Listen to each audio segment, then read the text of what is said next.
Welcome. Good morning, everyone. Good afternoon, good evening, wherever you're joining from, because I know we have had participants registered from all over the world. So thank you for some of you are waking up really early in the morning.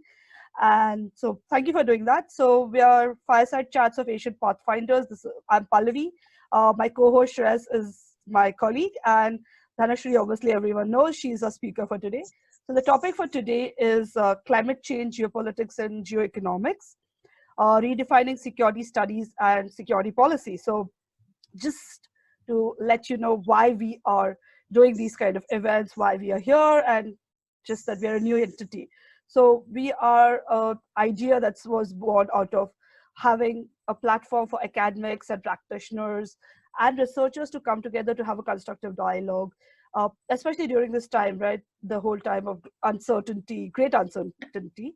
So the fireside chats is what President Roosevelt, US President, did during the Great Depression and World War II, where he actually reached out the American people then through a radio. But it was kind of he saying to the American people, helping them decode this big issue that the entire country was going through. So bringing everyone together.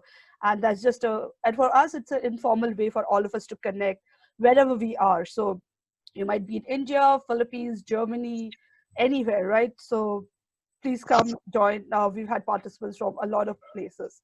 Uh, and this is an open forum, so it's not about just someone who has years of experience coming in. You're a new researcher, you want someone to listen to you, listen to your research, give you feedback, definitely come to us. So especially for young professionals, we wanted to create this platform where they can brainstorm ideas and get feedback. So that's us. Like I said, our guiding principles, we are an open forum. We want to have a constructive dialogue and knowledge sharing. That's one of the reasons we have tried to bring a wide variety of topics to you. So today we have climate change. Coming up, we'll have women and politics in India. We'll have something related to climate policies, corporate security. We've had someone speak last week about it. We've had a lot of different topics lined up. So definitely, please make use of it. It's for your benefit. So obviously, like I said, we want to involve young professionals and they can communicate their ideas. And if possible, for you to come together as a community and find research collaborations. All of us have different ideas and a lot of our issues are interlinked. So how do we get collaborations on topics? A climate change might be affected by security, as Dhanasree is going to speak about. So can some other issues be impacted? Corporate security can be impacted by geopolitical events. Women and politics, it's a lot of socioeconomic issues. A lot of these kinds. Security, terrorism is just not purely a security matter. It's a socioeconomic, sociopolitical, economic issue. A lot of things interlinked. So please, if you want to find a collaboration, reach out to us, and we have a community we can try and put in touch. Uh, so that would be great. And obviously, that's one of the things, mentorship. Seniors can definitely join. We're not just for young, because we all require mentorship. So definitely seniors can be part of this community because they are the ones who have years of experience and they can guide us better. So how do we execute our idea? We are new, we're just starting, but we've got really great support and we thank you for that. We want to create a knowledge repository for the community. And obviously the cornerstone of it is our weekly discussions, which we are planning to hold every Saturday at 11. We just want to fix the time and the day so that if anyone, we don't want people to working around like different schedules, we want to stick to it. And obviously, going forward, we try to get more articles and reports for you to tap into. Uh, so just a few guidelines. All of us are mature individuals. You're working professionals. Just with that, respect the views of others. Respect intellectual property. That's very important. And obviously, we are a community for you. So please make use of yourself. Express yourself. And like every constructive dialogue, stick to a constructive dialogue and do not post defamatory, abusive content. I'm sure no one will do it, but just that we want to just put it out there. And this is us. And so before I hand it over to Dhanasree, just a bit, like I said, the topic for today is related to climate change, geopolitics, and geoeconomics. I think Dhanasree will obviously speak about her topic in more detail, and I've seen her presentation, heard her. I'm sure you're going to learn a lot. it's also trying to see how the international security scenario has changed or impacted by climate change, geopolitical events, geoeconomic events. So I'll not speak a lot about it because we have an expert in house, but just to give you a brief about Dhanasree, she's currently the assistant professor in the Department of Geopolitics and International Relations at Manipal Academy of Higher Education, from where she also did her PhD. She's also the coordinator for Center for Climate Studies at the Manipal Academy. And she's the author of Breaking Out of the Greenhouse, Indian Leadership in Times of Environmental Change, which is something she did in 2012. So trust me, she's been looking at this longer than most of us were even aware of it. And she's also a recipient of the Swiss government scholarship, the Erasmus scholarship. So a long resume. I'm not going to talk about it much, but yeah, Dhanasree, I'm going to hand it over to you to take on the proceedings, and I'll just share your screen in a minute. Sure. Yeah. All right. I hope I'm audible enough. Yes, you are. All right. Thank you so much, Pallavi, for this kind introduction. First of all, I mean, I have to apologize that, I have to do this from phone, technical problems in this area, in this era of like virtual connections and virtual, everything has become virtual, but then, technology sometimes gives up. So there's something wrong with my laptop, unfortunately. But, then we have, I had to switch to the phone, but I hope it still works out okay. So I can see that my presentation is now being shared on the screen. And thank you once again for inviting me to this particular initiative. And I'm very happy to actually talk to many people about my area of interest. And I'm very sure there are so many people who are interested in this topic. And Pallavi told me that there are many registrations. So I hope this is something that many people would like to carry forward even after this webinar. And I'm very happy to talk to people after this. As you can see on the screen, I'll get started so that we don't, miss out on Q&A and other interventions, if at all there are any. But I would be happy to take questions in between also if there are any. But I would like to probably start with this particular slide, and I think it gives you an idea of what we are looking at in the 21st century. And I think 2020 has been particularly chaotic and uncertain and unpredictable and quite destructive in nature so far. I mean, we have hardly reached half of the year, and things are already pretty bad. And as you can see, this perfect storm was something that was talked about initially in the context of the food, energy, water, climate nexus, as to how climate change, food security, water security, energy security, all these aspects are interconnected with each other. But I think, increasingly you can see that there are so many other aspects that are linked to each other. And I think it's very important to talk about climate change in the context of geoeconomics, geopolitics, and how that is also linked to security studies. And I think, especially in countries like India, where there is still a sort of reluctance to associate issues like climate change, environmental degradation, health, and, these kind of issues with security, I think, we need to sort of start redefining what climate change means, redefining what security means, both. In terms of what are the effects? Is it just the first order effects that we are talking about? What about the cascading impacts of climate change? What about the cascading impacts of COVID-19 pandemic, for instance, which we are seeing now in terms of the economic security, social security, physical security, and so on. So this perfect storm that I'm referring to is in terms of course, COVID-19 pandemic, right in the middle of it. We know that how much of destruction has so far happened, not just in terms of the number of deaths and number of people who have been tested positive, and the kind of destruction it has actually unleashed on the economies, the world economy in general, on the poor, on almost all sections of the society. It has basically not discriminated amongst people at all in any way. But of course, there are some people who are more vulnerable to these changes than others, and we need to recognize this through the lens of equity, justice, and other kinds of lenses as well. So what you can see, among the images there, it's not just COVID-19 that we, I'm referring to just India. You can talk about other countries, and of course, the kind of threats and the kind of security scenarios may be different but they are also sort of interlinked with each other. You can see the picture of the locust attack. That is something that was all over North India, West India, Rajasthan especially was severely affected by the locust attack, and it is it is still going on. And in fact, we don't know how long this locust attack is going to last, because the locust actually spread pretty fast. I mean, it's originated in Eastern Africa, the Horn of Africa, and it has spread to South Asia, and it has actually led to immense amount of agricultural damage in all these countries. And you know how important food security at this point is to countries in South Asia. Then you have extreme heat conditions, so you had lockdown, like very strict lockdown in India, and imagine so many people just cramped up in their small spaces in houses without any access to air conditioning.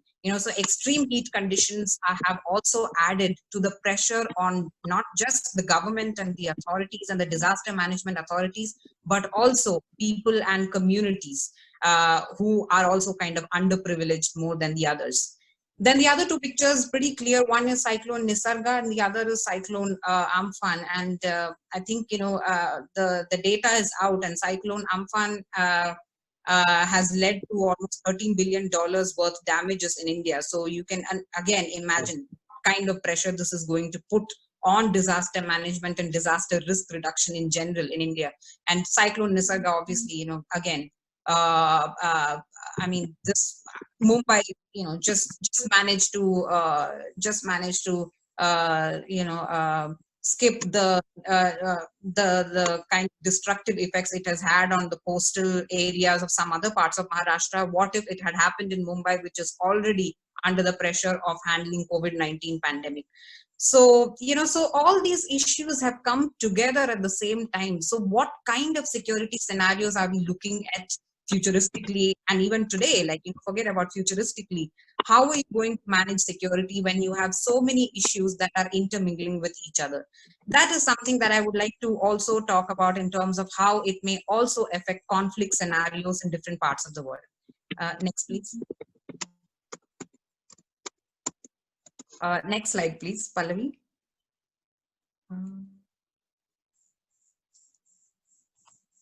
Okay. Pallavi, can you hear me? Yeah, okay. Thank you. So this is, I mean, I just thought I would start with the kind of, okay. I see that the slides are moving faster. I okay, wanted I'm really sorry. Okay, is this the one? Right? No, the one in which I have the list of top 10 risks by likelihood, global risk report. Yeah, this is the one. Sorry, yeah. All right. Yeah, so again, technical glitches, I'm sorry for that. So as you can see, among the top 10 risks, which were actually identified by the World Economic Forum and continues to be identified by many other organizations and institutions as well.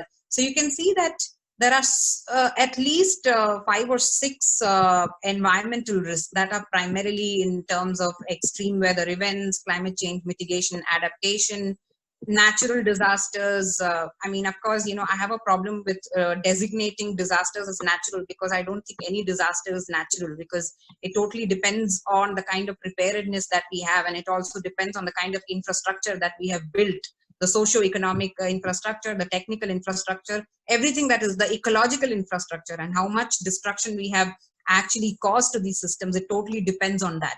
But anyway, most people tend to call them natural disasters, and let's just go with that.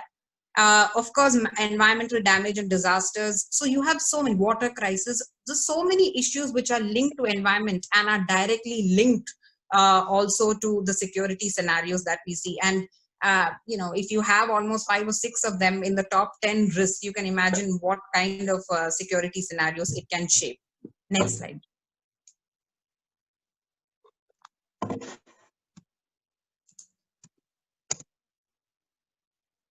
Yeah, okay. Now, in terms of the disasters and the costs associated with it, most often what we tend to do is we kind of divide disasters into primary perils and secondary perils. Now, primary perils are of course like cyclones, hurricanes, earthquakes, and a whole lot of other disasters which have direct kind of effects. But then you have secondary perils like monsoon flooding. Like monsoons are anyway expected. Like the Indian monsoon took so many lives last year. Almost 1,750 people were killed in the monsoon last year, and that was the highest number across the world. Then, of course, drought conditions, the Australian bushfire, which continued for months. So all these things had immense amount of, caused immense amount of destruction in countries like India, China, US, in fact, which had a highest amount of losses in 2018 and 19. And then you had Japan, where the highest amount of insured losses were recorded. So all these examples show that it is a huge geo-economic risk also that we are talking about, because when cities, for instance, get affected, uh, cities are hubs of production, cities are hubs of manufacturing, cities are hubs of technology, technology production, and like Bangalore, for instance. Imagine if there is a huge imminent water crisis that we are looking at. Just imagine how can that wreak so much havoc in cities like Bangalore or Chennai. When the floods happened in 2015 in Chennai, it really shut down most of the industries. And how will that affect the global supply chain? We can see already with COVID-19 how a pandemic can really cause so many industries to shut down, and how that will affect supply chains, how that will also affect unemployment patterns and job losses, economic slowdown. So these kind of things actually spiral into much bigger these kind of things spiral into much bigger security scenarios for the world. Next slide, please.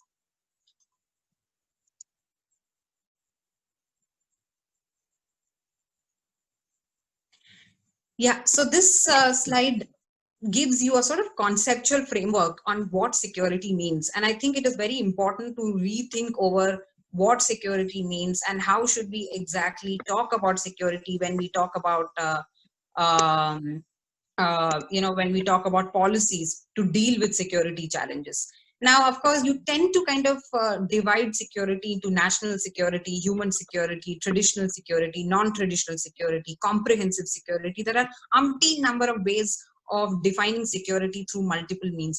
But the issue here is, are we really thinking of security in a very, very, very narrow way? And that is something that, Anthony Burke, for instance, talks about in one of his articles in reference to the Australian bushfires in the 2019, 2020.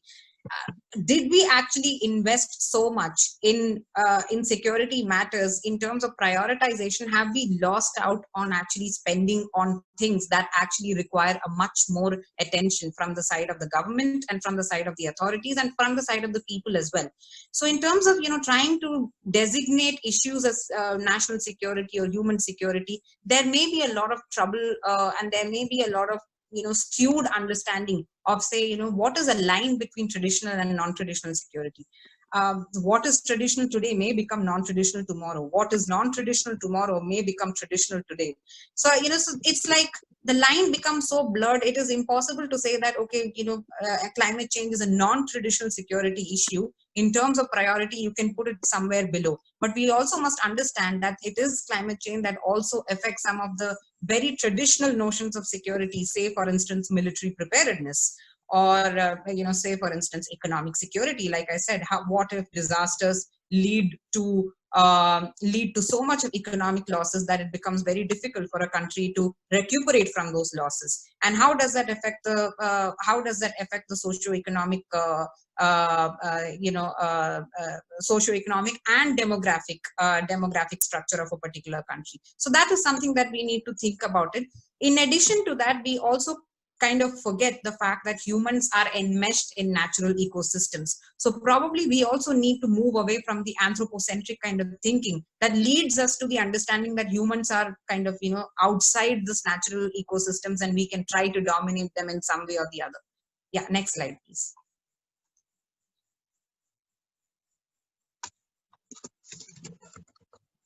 Yeah, so this particular slide again gives you an idea, which I already mentioned when I talked about the perfect storm. And I think climate change kind of fits into all of them. And we have geoeconomics and geopolitics on, and we can see geopolitics and geoeconomics on either side. So they all each other. We know how climate change affects food security. We have seen how it leads to lower agricultural yield, whether it is through or flooding. I'm sorry, hear some noise. Yeah, just request everyone to mute themselves, please. Hi. Okay. Okay. Sorry, I'm not sure who has their volume on. I think. Okay, I think I managed to do that. It's okay. Yeah. Okay. Yeah, perfect. Yeah, I'm sorry. Please. Just got distracted. No, that's okay. Please, everyone, like I said earlier at the start, please mute yourselves because it's just easier for Dhanasree when she speaks. Thank you so much. Yeah. All right. Thank you so much. So yeah, like I said, these are all interconnected. How climate change affects water security. What we need to also think is that climate change affects water security in terms of the physical availability, yes. But what about the socio-economic factors that also lead to that kind of insecurity? It is also about access. For instance, some people have more access to water than others. That kind of marginalization and equity related issues also are part of the discourse on climate change and security related issues. Energy security, of course, now we are talking about low carbon development. So the switch to renewable energy, how that is going to affect our energy security, that is something that everybody is discussing as well. Health security, it's interesting, many people are trying to link climate change with, for instance, the locust attack. Yes, the fact that arid and semi-arid areas in Eastern Africa have received so much rainfall, even for that matter, western parts of India also received a lot of rainfall in recent months. And that also helped this locust invasion in a much faster pace than before. So we must realize that, for instance, how the Indian Ocean is warming up and how that affects the air system and how that affects rainfall patterns in this region, as well as also in, like I said, in the Horn of Africa and Eastern Africa. That does lead to the greater, it does give impetus to the locust attack. Another point, like I mentioned, is about the health security. It's interesting because, again, COVID-19 pandemic, what is the linkages between COVID-19 and climate change? Of course, through measures like green recovery and so on, there is a possibility that we could try to recover in a much better way through a pragmatic manner. But at the same time, we must also realize that it is also that we have destroyed so much of biodiversity around us that it has led these, the ecosystems have been destroyed to such an extent that you have these species actually reaching your doorstep. So when you destroy their ecosystems, you must realize that they need a space to go, and that is usually at your doorstep, at your homes.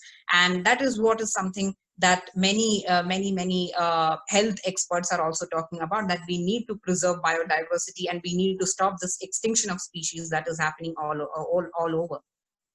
And of course, there is no doubt that geopolitics and geoeconomics is inherently part of the debate as well. They are all interlinked with each other, and I will talk about some of these examples. Next slide, please.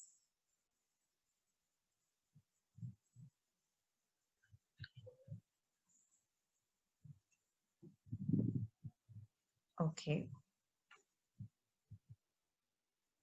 I think there's a lag. So I think my screen's a little frozen. I'm just trying to get that. Give me okay, here we go.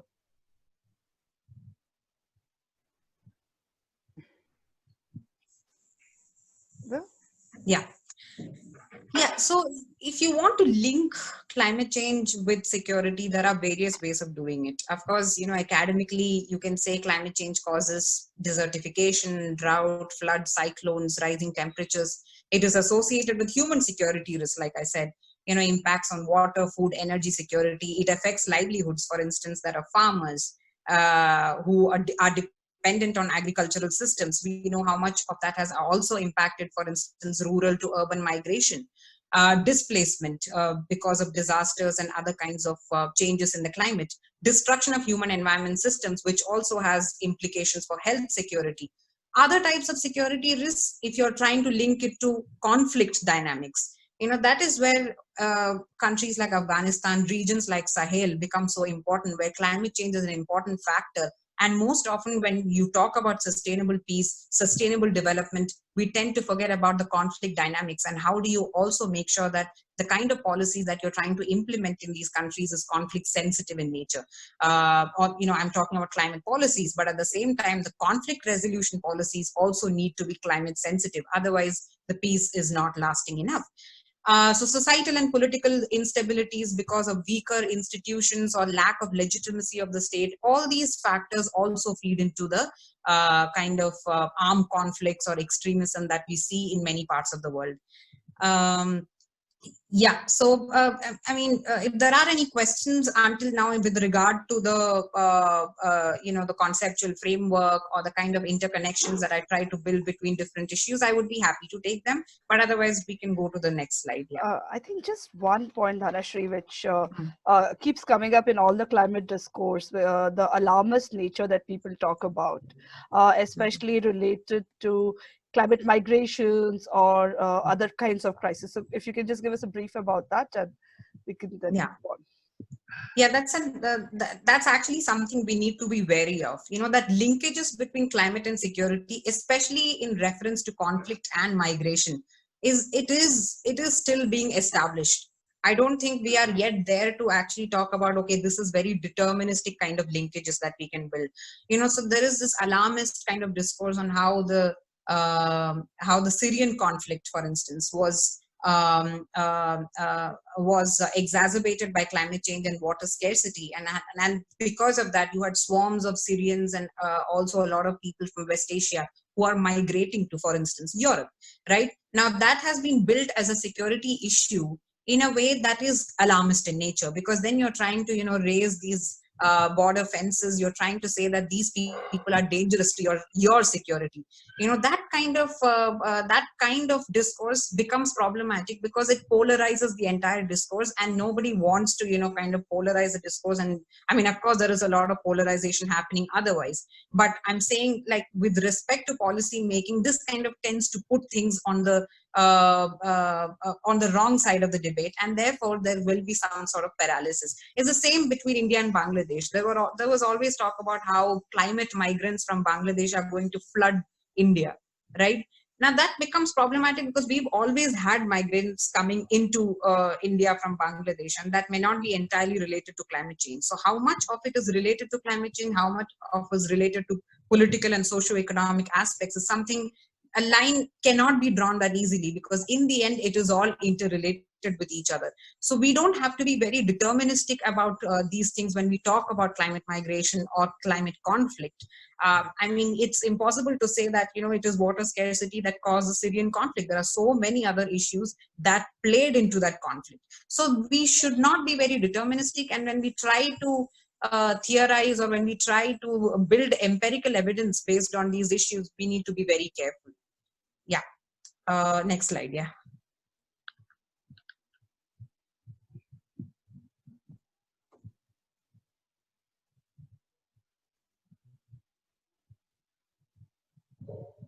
Okay, I'm just like, this is a climate fragility risk brief and fact sheet that I would, this is something that I wrote for a climate security expert network, which is handled by Adelphi, a Berlin-based think tank. And in fact, there are so many reports in that which talk about security implications of climate change in various regions. And I think this would give you an idea of how climate change affects security in different ways. So yeah, I mean, in the next slide, in fact, I would be talking about those kind of connections. Next slide.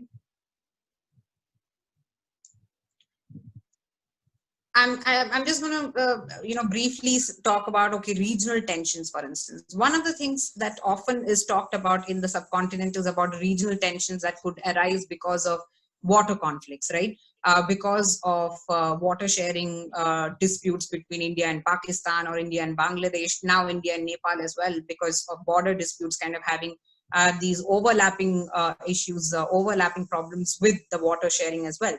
Now, this could escalate because of lower levels of water. That could, I mean, the lower levels of water is not just because of climate change; it is also because of overuse and pollution and many other factors that have added to the pressure on, say, all these river basins. The second part is about, like I already mentioned, about the livelihoods, threats to health, food, energy security, which aggravates the anti-state grievances. We have seen food riots happening, for instance, in Pakistan.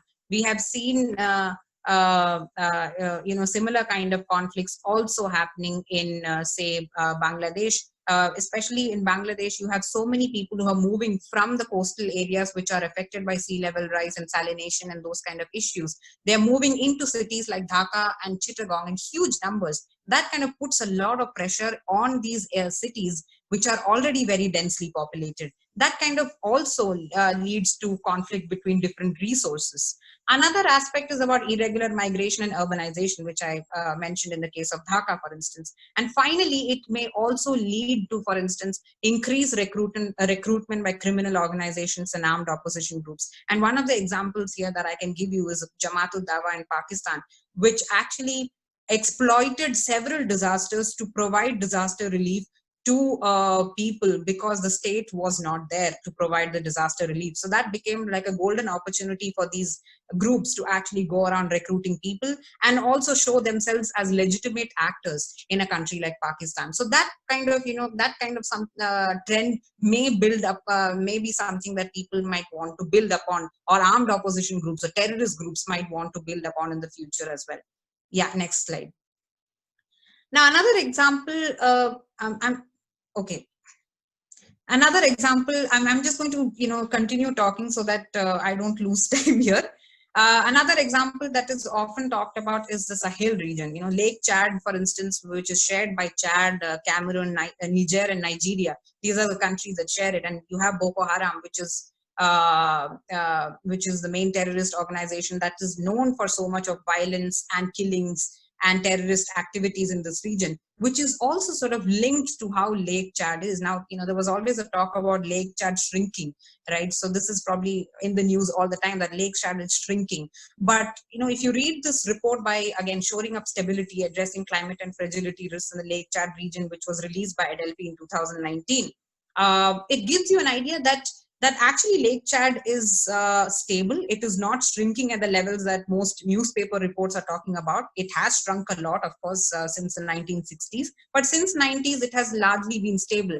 But because of the variability that you see in Lake Chad, that is leading more people, for instance, to enter into some sort of conflict over resources, over water. And it is also helping the armed opposition groups, also terrorist groups like Boko Haram, to recruit more people, because these people are running out of livelihoods. Now, this is a sort of conflict trap. This actually reduces the resilience of the people. At the same time, it also reduces the legitimacy of state actors to actually provide any sort of support in terms of resilience or climate adaptation or other forms of socio-economic assistance, because at times there is also these strong military measures that are used by the governments to quell these groups like Boko Haram. That again puts different kind of pressure on these on the people in different ways. So this is just one example in the Sahel. But if you want to talk about a country which is nearby, Afghanistan, next slide. I'm not going to talk about every single issue, but if you look at just the poppy cultivation. Now, poppy cultivation, of course, has been going on for a long time in Afghanistan. It is not entirely linked with climate change, but in the future, this may become a norm. Why? Because again, this country has been facing a lot of drought.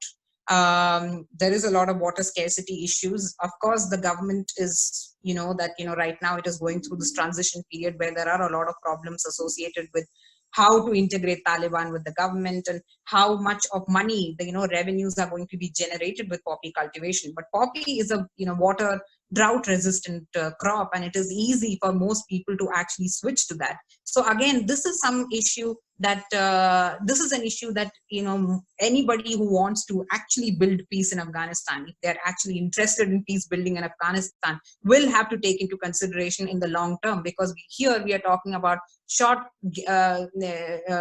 term measures. What about the long term sustainable peace of this country? So that is another example that I wanted to give. But if you also want to look at next slide, another case in Afghanistan is how there is so much of interest in mining now, right? So mining is an important part of renewable energy industry. Now, this is the other side of the debate.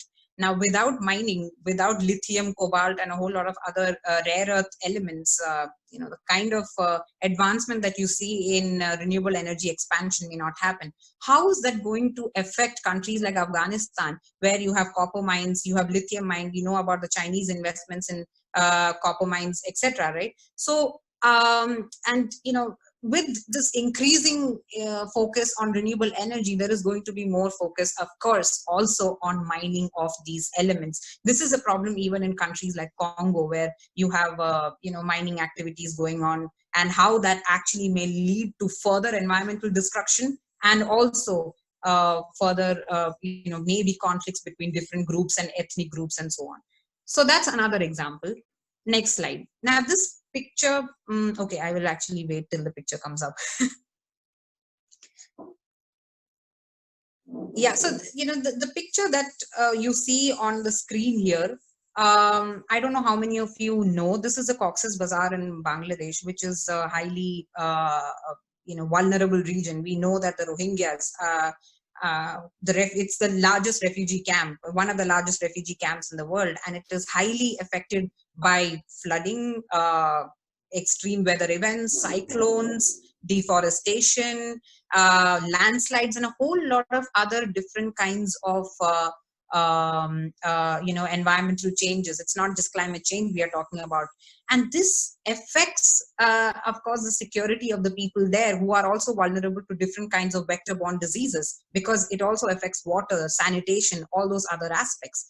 And we are talking about just one aspect of how does Bangladesh actually manage this refugee camp, and how much of resources are being given to Bangladesh to deal with all the other problems that is already going on. So Cox's Bazar is another, one of these areas that everybody can talk about, in terms of what effects can climate change have on security. Next slide. Now, I'm not going to talk too much about the transboundary rivers part, because I know that the next session will be on transboundary rivers, especially with respect to India. And I already referred to the regional tensions that could arise because of climate change and other related environmental changes related to in the Indus Waters Treaty or other treaties that India has signed with its neighbors. And of course, the elephant in the room is China, with whom we don't really have a treaty. And we don't know how, for instance, the Brahmaputra River, the sharing of the Brahmaputra River is going to work out, especially if there are, these dam building activities going on in China. And in addition to that, we also have China trying to build this large weather modification, climate engineering sort of project in Tibetan Plateau. I don't know how many of you have read about it. This is a Sky River project that China is building. It's as big as Spain. Supposedly it's going to create rainfall in a place that is as big as Spain, and how that is going to affect the water flow to the neighboring regions of South Asia and Southeast Asia. And essentially they're trying to help the northern parts of China, which is affected by drought and other related problems, and the south, of course, Tibetan Plateau has a lot of water, so they're trying to transport vapor from the south to the north, so that there is rainfall over there. So how things may change eventually, because countries will have to put in place several such projects like geoengineering, climate engineering projects, in order to cope with the changes that we see. Next slide, please. Yeah, the security concerns of low carbon development are immense. I already touched upon a few. Like just think about the justice part of this. Imagine that you want to, go through this energy transition process, and then what about the people who are working in the coal projects? What about the people who work in the fossil fuel industry? How do you employ them? That becomes a huge issue here. So that's one of the problems that we need to look at in terms of transitions, which is based on justice, or just transition, as many people would like to call it. Even the International Labour Organization is talking about it in that way. Another part is a violent imaginaries. Now that's an interesting conversation that we need to build. Is it entirely built on the fact that developing country syndrome, that the developing countries are the ones most affected by it, and they are projected as these countries which may produce a lot of security concerns for the developed countries?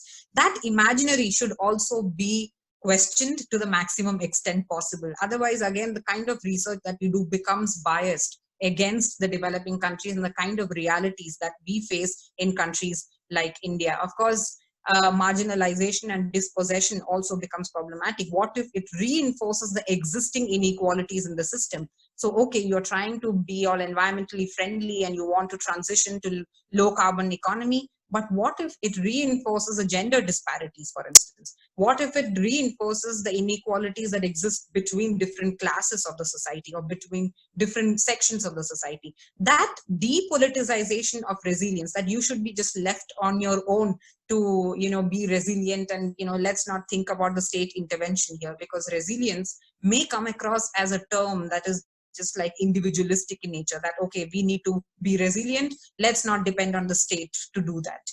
We also need to be very wary of such kind of security concerns associated with low carbon development. Next slide. I'm just going to quickly go over the next slides because I have taken a lot of time to explain so many things. You have groups like companies, corporations, which are also coming on board. And I think this is an important development because you see, for instance, Microsoft, they say they're going to remove all the historical carbon emissions by 2050. Now that is impossible unless they are going to deploy, for instance, carbon capture, storage and utilization, those kind of techniques. And that means there is going to be more and more investments going into climate engineering and geoengineering projects. And we need to think about governance issues related to it. We need to think about security implications of all these different technologies that many companies like Microsoft and others are already thinking. So that is an interesting development that we need to look at in terms of geoengineering governance, and also looking at the role of corporations. Now, for instance, you have WHO's, I think the biggest contributor right now is the Gates Foundation after US has pulled out of WHO. So can we actually afford to have a private company being the biggest contributor to a UN organization? Is that ethically right? And those kind of questions are going to be asked much more in the future. Will they be leading the entire effort and the state is kind of left behind in the process? Next slide. The next picture, again, because it's a picture, I think through pictures you are able to actually send so much of meaning to the kind of issues that we discuss. And this picture from Mumbai, actually, okay, I'm still waiting for the picture to come. Yes, so yeah, there you go. This picture from Mumbai shows the kind of disparities between communities. You can see these high-rise buildings on the one side, and then you have Dharavi on the other side. And I think the COVID-19 pandemic has also kind of shown the kind of problems that we have in terms of inequity and justice related issues in the society. And I think that is an important part of the security discourse that we need to think. I mean, I think we were all shaken by the entire story of the migrant laborers. I mean, this is not new. They were always there. They have always been suffering. But, this became like the story behind the COVID-19 lockdown measures in India. And we need to think about this inequity that exists. And imagine there is flooding in Mumbai. The ones who are going to be affected most are the people in Dharavi because of the kind of infrastructure they are housed in. Yeah, next slide, please. And that is where, sustainable development goals, for instance, becomes an important part of integrating, for instance, the Paris Agreement on climate change, the disaster risk reduction, the Sendai framework on disaster risk reduction. So you have so many international frameworks that are already in place, and we need to put in more efforts to actually integrate various elements of these treaties and agreements at not just the international level, but also at the national level and the local levels, because there is a lot of gaps. I mean, you will find that different ministries are talking about different things, or different agencies are working on different things without any coordination between them. That gap in coordination is something that needs to be built, and probably Sustainable Development Goals provides that option to us. Next slide.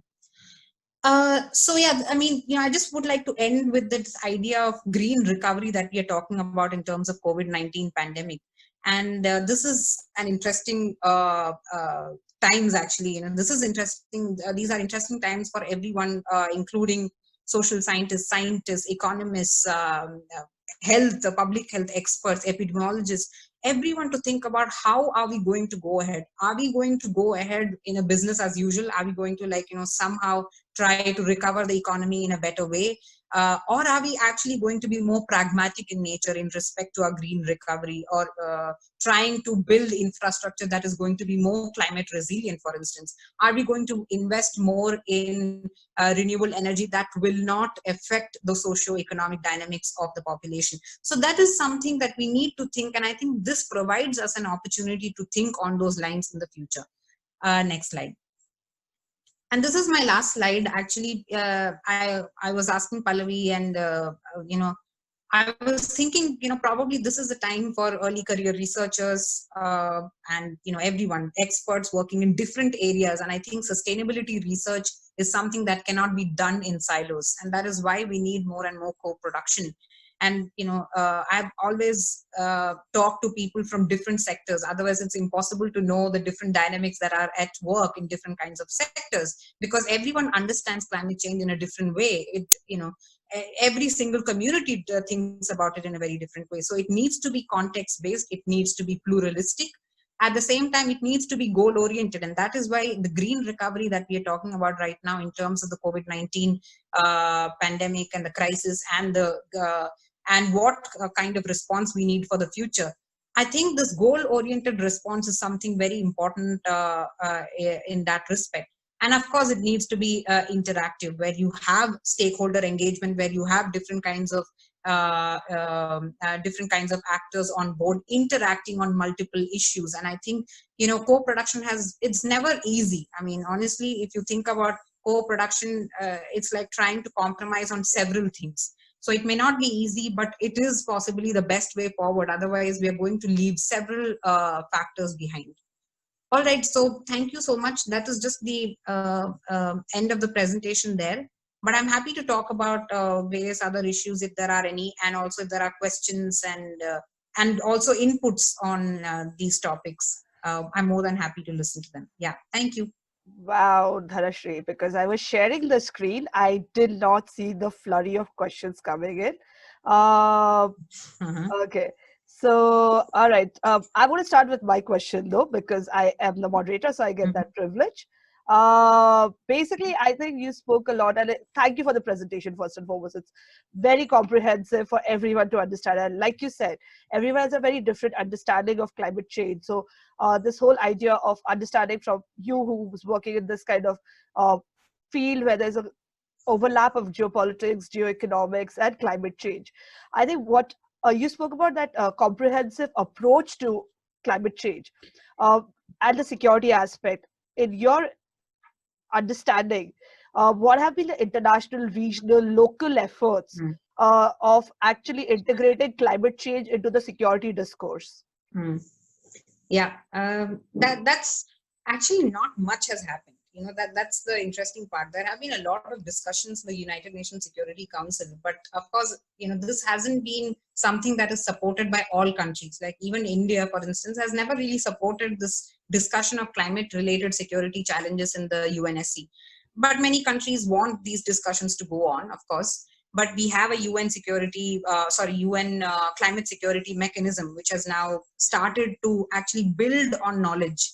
That is, like I said, very important, because the knowledge right now on connecting climate change to security, climate change to geopolitics and geoeconomics, these are tenuous still. I would say there are many examples to show these connections, but if you want to quantitatively do it through various kinds of other methodologies, then there is a long way to go. So, but UN climate security mechanism is one such initiative that has come forth, and hopefully there will be more knowledge on this, trying to also build partnerships between different UN agencies.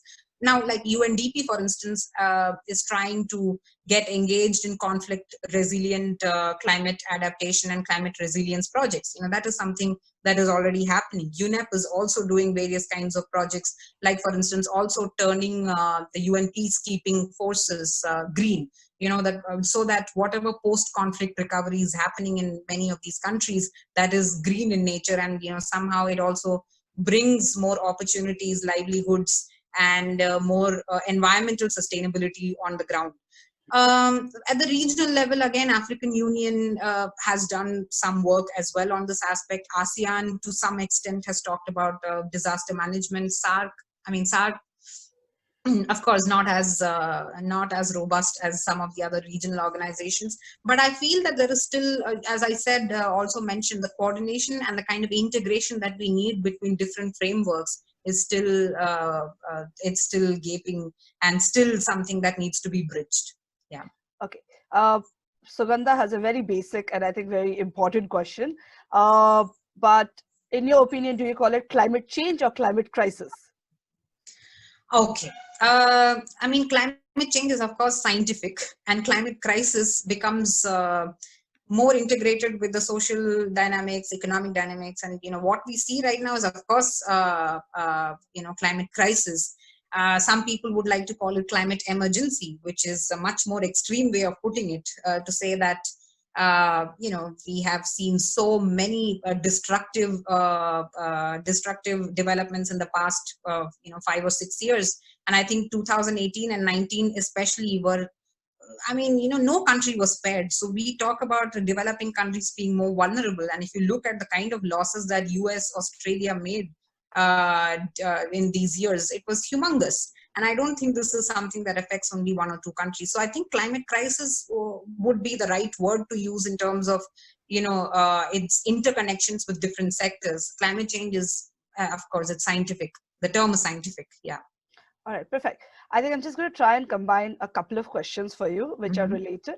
So Dr. Nandkishore has one related to, would the pandemic change the perception of security and bring back the focus on human security? If yes, would it further push states to abuse the nature and lead to further damage in climate change? Anything which revolves around human-centric has negative impact on nature. What is your opinion? That's the first one. And I thought there's one more which could just be related to this, which is by Chirayu. It says basically, do you think climate goes as a factor in the cost-benefit analysis of policymakers, particularly to the national security fraternity? Yeah, very interesting questions. Now, definitely the COVID-19 pandemic has brought the focus back on human security. You will find thousands of articles now which are talking about, adopting the human security approach to security in general, so that there is some sort of priority which is also given to those kind of issues. Of course, it may bring the wrong actors on the table. That is always the worry, that it may also lead to further control of the state on issues like environment, where communities and individuals may be able to handle it better. That is why we need to rethink on the term security itself, as to, okay, state-centric part is just one part of the, one part of the security debate. But what about, the human or the individual-centered part, or community-centered? Like, it doesn't have to be individual alone. And I think we have to be very wary of these wrong actors coming on the table. That's why, the whole aspect of trying to bring the military on table, for instance. On the one hand, it is important to bring the military on board, because the military also should adapt to environmental change. The military should also contribute to environmental efforts. in one way or the other. It shouldn't be outside the ambit of environmental action or climate action. On the other hand, if you're going to let military into the gray areas of environmental governance, then it becomes problematic, because the military works in a particular way, and you don't want these kind of standard operating procedures to be imposed on issues like equity and justice, and that shouldn't be the case. So there are the pluses and minuses of considering climate change as a security issue, but health definitely has become, all of a sudden, everybody is saying that, yeah, this is now a security issue because it is affecting so many. It has affected so many sectors already, and I think even security sectors, the traditional security sectors, have been affected. Climate change being taken into the cost-benefit analysis, I doubt it, because even if you look at the US, it's funny, like, everybody takes the example of Katrina, and, a couple of US bases were destroyed during that, the hurricane, after the hurricane. And interestingly, after those are vulnerable areas, vulnerable to hurricanes, vulnerable to flooding. But after the hurricane, during the recovery, the bases were built in the same places because of vested interests involved, of course, because that particular senator wants the base to be in his constituency or something like that. So sometimes, or most often, the externalities are never really taken into consideration, and I think that is where the technocratic solutions and economic solutions that everybody tries to bring up on the table fail entirely, because they never try to understand the psychological and political and the social dynamics, which are so important in understanding the cost-benefit analysis and how really people behave in a certain way in a particular context. Yeah. All right, perfect. I think I'm going to run through a few questions, so maybe we just grab, because we have a lot of them. So I think one is related to how is in the future healthcare likely to emerge as one of the core focus of various governments, and I think another one was related to how basically coronavirus shift the perception of those denying global warming. Yeah. Okay. I will club the answers for the two, actually, because that's an interesting kind of comparison, because the science-based approach is something now again back in the front. Like, a lot. For a long time, because of the anti-science kind of movement, and probably there was that skepticism that involved in also acting on climate change was problematic, and the pandemic has brought back the focus on the science-based approach, that we need to believe in science and we need to work on science. It's not like everything needs to be science-driven, but science-based approach is important in that way. So I am, again, the percentage of people who are skeptical of climate change, I don't think it is really high. This is based on various kinds of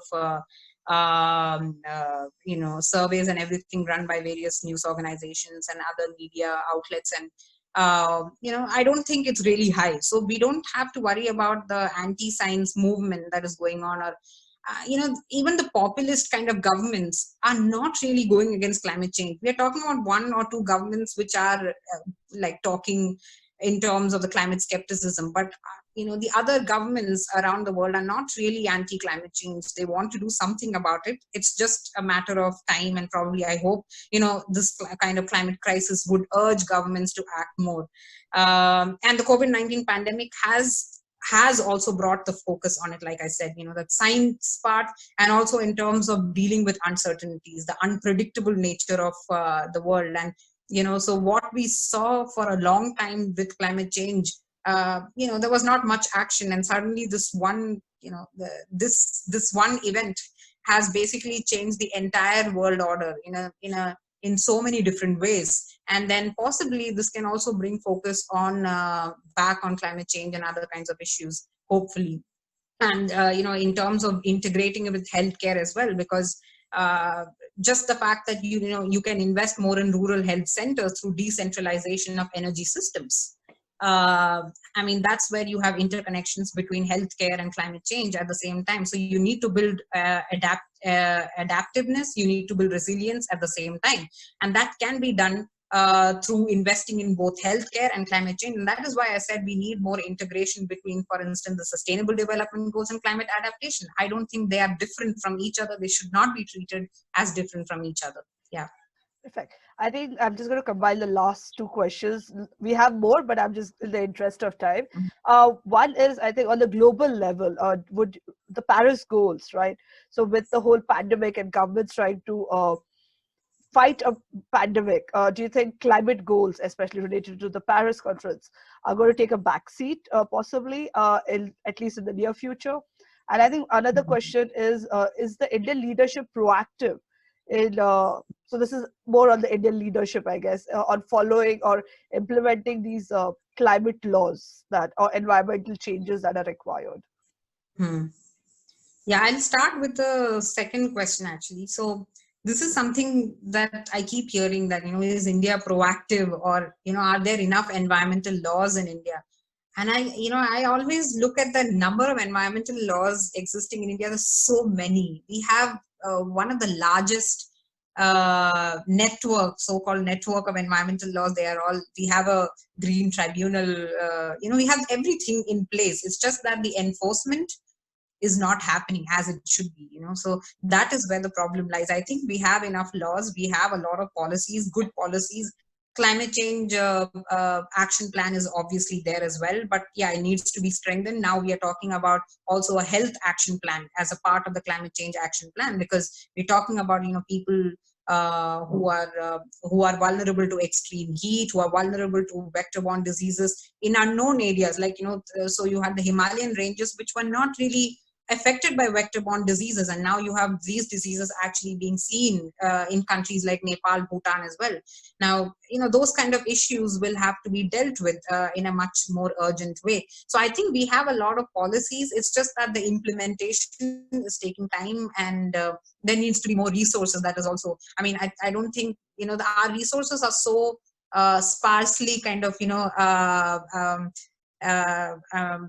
distributed among various sectors. It becomes very difficult. So any sector you take, you feel, oh, there is not enough money in that. So that is the same reality with climate change as well. So that is something that we have to deal with in the long run. And with COVID-19 pandemic, at the international level, of course, most of the international meetings, everything has been postponed. Some meetings have happened online as well, virtually. So, but then the climate change convention has been postponed to next year, for instance. Biodiversity convention is another one, which was supposed to reach a lot of agreements. At least, some concrete agreements on this issue of extinction that is happening on a much faster pace. But European governments are already talking about the EU Green Deal, for instance. It is happening, but I'm not sure how effective that is going to be. Many other countries are also thinking on the lines of this green recovery, which I mentioned during my presentation as well. But it's not going to be easy. So we had the recession 2007-8 when the greenhouse gas emissions came really low. And in fact, India's emissions from the past 1 year have also dipped by 1%. It is not just because of the COVID-19, but because of the economic slowdown that we have experienced in the past couple of years, and also because of the renewable energy expansion. Of course, that is another factor that adds to it. But going forward from here, how easy it is going to be for governments to just think about green recovery without thinking about, for instance, livelihoods. Will the renewable energy industry be able to, provide enough livelihoods to people? Will it be able to provide enough energy to all the people? This is not just, I'm not talking about India alone, but it is something that most of the countries are dealing with. Whether you can ensure food security, whether you can, provide shelter to a lot of people who have lost their livelihood. Just look at the amount of devastation in India with this COVID-19 pandemic. Like, so many people have lost their jobs. How are you going to make sure that some of the industries in most of the solar rooftop industries are actually from the micro mini enterprises, right?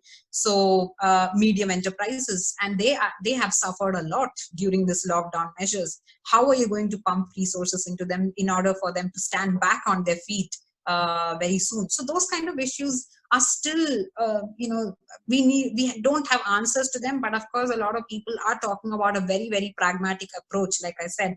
And I think we need to move down that road, because it becomes important for us to think about where we see us, say, like 10 years down the line or 50 years down the line. And this is probably the opportunity to think on those lines instead of going on the business as usual mode. Perfect. I think I know there are more questions, but if that's okay with you, they could maybe possibly get in touch with you on LinkedIn, just as a so anyone has more questions. I know there are some which were unanswered, so please do get in touch with Dhanasree on LinkedIn.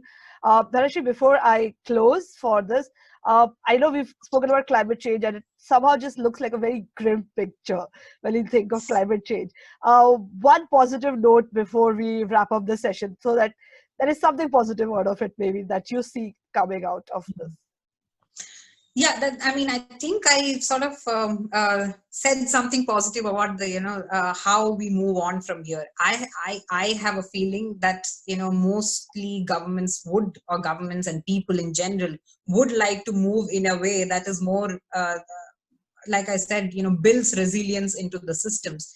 Again, I go back to so many different missions we have in place in India. I'm just talking about India here. So smart cities mission, different kinds of missions and and action plans and everything. And I think this gives us such a splendid opportunity to put everything in motion. Instead of talking about politics, instead of talking about the kind of cost that may go into it, because the benefits that we are talking about are long term. The costs are there. It's not like costs are not there, but costs are going to be mostly short term or medium term. So I think we have a lot to think about very positively as well. And I think some countries are taking those actions already. Like some of the African countries are now teaming up with IRENA, for instance, to